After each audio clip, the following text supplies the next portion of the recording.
Samantala, handang-handa na ang Bureau of Customs na balasahin o magtanggal ng tauhan sa adwana kapag hindi pa rin nakamit ang target collection nito. Ayon kay BOC Chief Rafi Biazon, mahalagang maipatupad na ang pagbabago sa kanilang ahensya. Para sa detalye, balitaan mo kami. Noel, Pepe. Hindi mag-ngimi magtanggal ang mga taga-naguriang balakid o sagabal si Customs Chief Rafi Biazon na siyang sanian niya ng hindi pagkuha ng adwana ng target nito sa taong kasalukuyan. Sa kanyang panayam sa mga media men sa regular na kapihan, sinabi ni Customs Commissioner Biazon na tukoy na niya ang mga dahilan ng paghatak pababa ng mga ito para hindi makamit ng Customs Bureau ang inaasam na koleksyon. Mahalagang maipatupad na ang mga pagbabago at makahanap ng tamang kombinasyon ng mga tapat at mahusay na opisyales na muli magpapaangat ng imahe ng adwana sa darating na mga araw.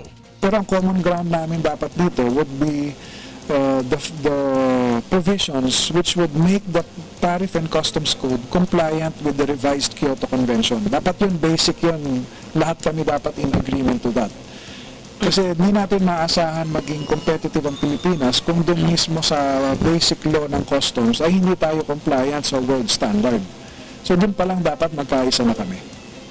Simple lang aniya ang gagawin niyang pagbabago at wala siyang sisinuhin sa kampanyang ito at hindi siya magpapadala sa anumang tawag sa telepono ng mga maimpluwensyang personalidad dahil itutuloy niyang reshuffle anuman na mangyari.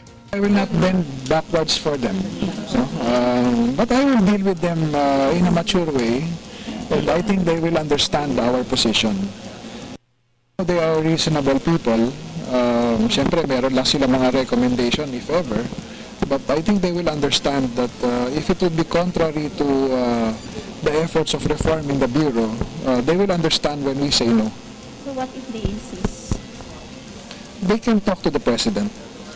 Maigting ang kampanya ng Bureau at hindi siya titigil hanggat hindi nawawala ang lahat ng klase ng katiwalian sa adwana.